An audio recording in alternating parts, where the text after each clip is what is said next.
The most bizarre epidemics in history.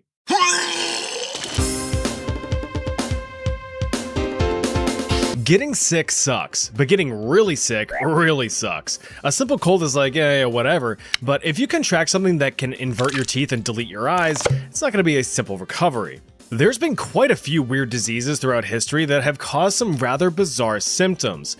Take, for instance, the English sweating sickness. Now, the English sweating sickness was a sickness in England that made you very sweaty. First appearing in 1485 at the tail end of the medieval era, the disease quickly became colloquially known as the sweat, TM. See, they even added the fancy little E on the end.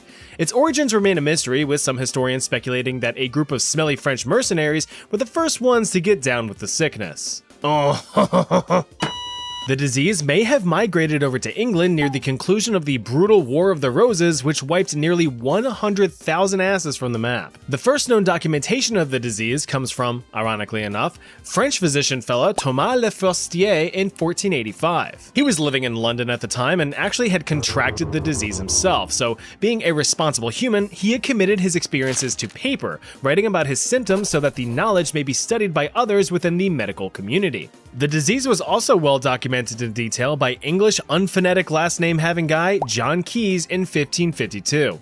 Yeah, this illness lasted a while. Building off of the pre-modern miasma theory, it was widely believed that most diseases, not just the sweating sickness, spread through what they referred to as corrupt air. Well, if there's anything you know about medieval England, you know that it was stanky. Streets were filthy, water was gooped with poop, and the air could curl your nose hairs.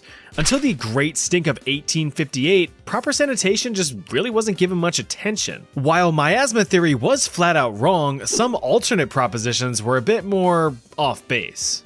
Some theories pointed to astrological origins for the disease. Some blamed Mars, others blamed Saturn. Keys himself blamed the stars. In one of his detailed reports, he said, quote, "To this may be joined the evil disposition by constellation, which hath a great power and dominion in all earthly things."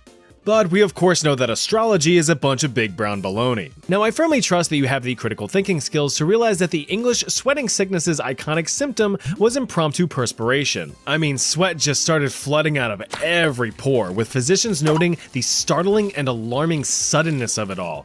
Along with dripping out of your skin holes, the infected came down with immediate and strong existential dread, with crippling fear and anxiety. This was further accompanied by violent shivering, pounding headaches, and overall exhaustion. The profuse sweating caused extreme dehydration, intense thirst, and heart palpitations. One of the deadliest symptoms, as innocent as it may seem, was the overwhelming